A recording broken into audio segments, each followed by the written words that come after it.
Saan yung may kaon, ma'am? Tambal sa bulati. Bulati din na?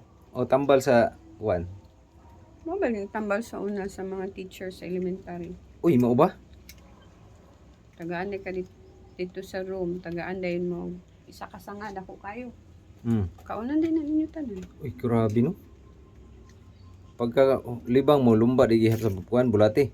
Dumba o Ha? kinsay makaon nag-abot sa CR ang bulati. Uy, patasan ay bulati sa una? Ew. So, tinood yun pong mamatay ang bulati, ana? Ambot kayo.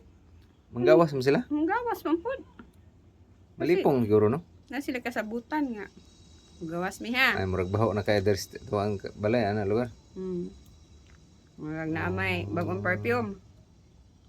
So, unsa may... Ang kanadong estudyante nga bugo-bugo, di bugo-bugo, minus og pangutok na. Tag-ado na nagkuhan bitok. Tinuod na. Mahina ang utak, baka may bulati. Ano man sa unang advertisement, di ba? So, paimnon Okay. din ka og kuan Ang bulati kay antiox. pwede man. Mga parasite man na sila. So, pwede sila mabot sa brain. So tinuod ang giingon nga mahina ang utak, baka may bulati. Magka-brain fog. Magka-songsa pa. Sige.